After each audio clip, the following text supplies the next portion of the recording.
நட்பு விட்டாரம்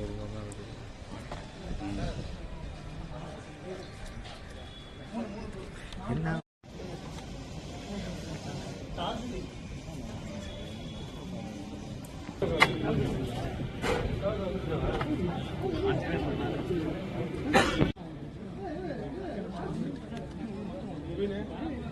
ஓடுதல் ஒன்று பார்த்துட்டீங்க என்ன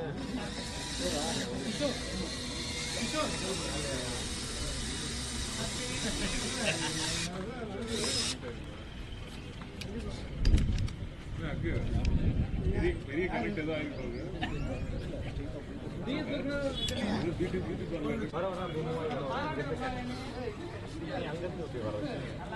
கொண்டு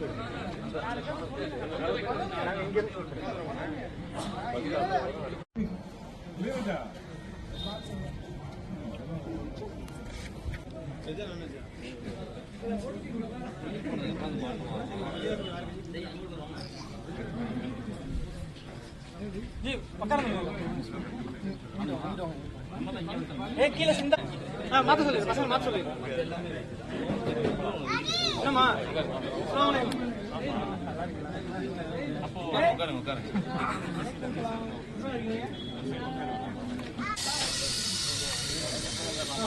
இந்தடா உட்கார் உட்கார் வந்ததுக்கு அப்புறம்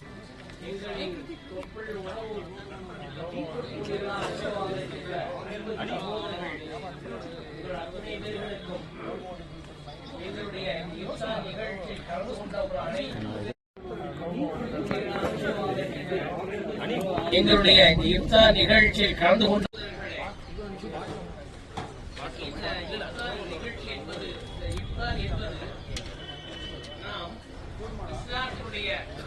கடமைகளில் 50 கடமைகளில் ஒன்றுதான் இந்த ரமலான் நோன்பு என்பது. இஸ்லாத்தின் 50 கடமை என்னவென்று சொன்னால்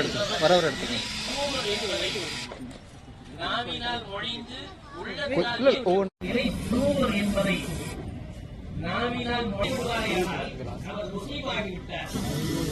இதற்கு அப்பால் அவர் சலாத் என்ற இறைவனை வணங்கக்கூடிய தொழிலை எப்படி இறைவனை வணங்க வேண்டும் என்ற வழிமுறைகளை அவர் முஸ்லீமாகிவிட்டார்.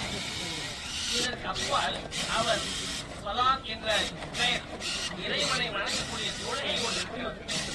எப்படி இறைவனை வணங்க வேண்டும் என்ற வழிமுறைகளை இஸ்லாம் எங்களுக்கு கற்றுத் தருகிறது. அது இரண்டாவது கடமை என்று சொல்வார்கள். 50 கடமைகளில் இரண்டாவது கடமை தொழுகை, இறைவனை வணங்குவது. மூன்றாவது கடமை நோன்பு, இது மூன்றாவது கடமை. நான்காவது கடமை என்னவென்று சொன்னால் இஸ்லாமியர்கள் ஈட்டுகின்ற அந்த பொருள்களில் ஹஜ் செய்ய வேண்டும். வாழ்நாள் ஒரு தடவையாவது மக்காவுக்கு சென்று வர வேண்டும் என்று வலியுறுத்தி இருக்கிறது இஸ்லாமிய கடமை. அதனால் இந்த இஃப்தாருடைய நிகழ்ச்சி மூலமாக தொப்புள் கூடி உறவுகளா இருக்கின்ற உங்களை இணைத்திருப்பதற்கு இறைவனுக்கு நான் நன்றி சொல்ல வேண்டும். அந்த இறைவனை புகழ்ந்துவிட்டு சொன்னால் இந்த உலகத்திற்கு அனைத்து துறைகளையும் எடுத்து காண்பிக்கக்கூடிய உலகத்தில் எத்தனை துறைகள் இருக்கின்றதோ அத்தனை துறைத்தாலும் காலங்களை கல்வியுள்ள அழிவு சக்தியின் சித்தங்களாலும் யாராலும் வென்றிட முடியாத அறிவுக்கு அணுகியமானால் குரான் அருளப்பட்ட இந்த மாதம், இந்த மாதத்தை நாங்கள் புனிதமான மாதமாக கடமை. நான்காவது ஹஜ் செய்ய வேண்டும், சென்று வர வேண்டும் என்று வலியுறுத்தியிருக்கிறது இஸ்லாமிய கடமை. அதனால் இந்த இஃப்தாருடைய நிகழ்ச்சியில் நோன்பு மாதம் எங்களின் மதத்துவ ஏவல்களிலே இந்த நோன்பு கண்டிப்பாக 7 வயதிலிருந்து 70 வயது வருகின்ற வரைக்கும் அவர்கள் நோன்பு நோக்க வேண்டும். 7 வயது குழந்தையானாலும் சரி, 70 வயது பெரியவராக இருந்தாலும் சரி, அவர்கள் நோன்பு வைக்க வேண்டும் என்று இஸ்லாம் கட்டளை விட்டுள்ளார்கள்.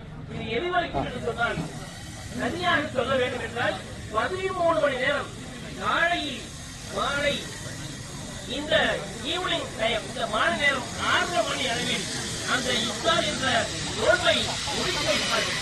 அன்பு சகோதரர்களே, இந்த நேரத்திலே மனிதன் காலை நேரத்திலே என்ன உணவு அருந்தாமல் தன்னுடைய மனோ இச்சைகளை அடக்கி அவர்கள் எண்ணத்தில் ஓடுகின்ற எண்ண அலைகளை எல்லாம் அவர்கள் அப்படியே அடக்கி ஐம்பொழுதுகளும் அடக்கி இந்த நோன்பை நோற்று ஆச பாசங்களை அத்தனையும் திறந்து விடுகிறார்கள். அந்த நேரத்தில் அவர்கள் அப்படிப்பட்ட இந்த ரமதான் நோன்பு நாங்கள் மிக ஒரு புனிதமான ஒரு சடங்காக வயது இஸ்லாமியரை பொறுத்த வரைக்கும் 7 வயது ஆகிவிட்டால் அவருக்கு இது கடமையாகி விடுகிறது. இந்த 7 வயது சிறுவனில் இருந்து 70 வயது வரைய பெரியவர் வரைக்கும் இந்த நோன்பை கண்டிப்பாக வைத்து ஆக வேண்டும் என்று இஸ்லாம் கட்டளையிடுகிறது. இஸ்லாமியர்கள் உமிழக்கூடாது, தவறை உணவு செய்யக்கூடாது, யாரை பற்றும் புறம் பேசக்கூடாது. அப்படியெல்லாம் இந்த தவறுகளை அவருடைய நல்ல முழுமை ஆன்மீகத்தோடு எடுங்கப்பா.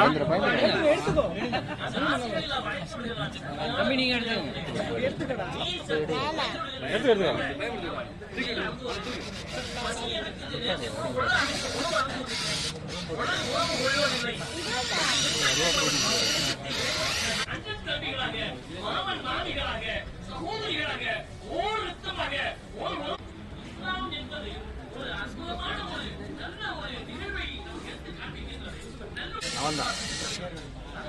அவன்தான் பிடிங்க பிடிங்க.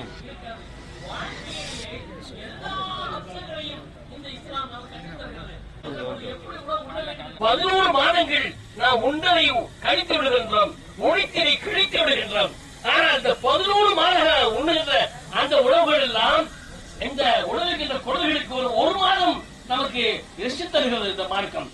இந்த ஒரு மாதம் நீங்கள் தன் குழந்தைகளை நீங்கள் அதிகமாக உண்ணாமல் நீங்கள் உணவாடாமல் பருகாமல் இருப்பீர்கள் ஆனால் இந்த உடல் ஆரோக்கியமடைவதாக இன்றைக்கு மருத்துவர்கள் கூறுகிறார்கள். அன்பு சகோதரர்களே, இஸ்லாத்தினுடைய இந்த நூல் கூட, அதாவது இந்த உலகத்தில் சயின்டிஸ்ட் இறை வேதமாக இருக்கின்றால் குர்ஆனிலே இறைவன் தெளிவாக சொல்லி காட்டுகிறார். நீங்கள் குர்ஆனை தமிழாக்கத்தை வாங்கி படித்து பாருங்கள்.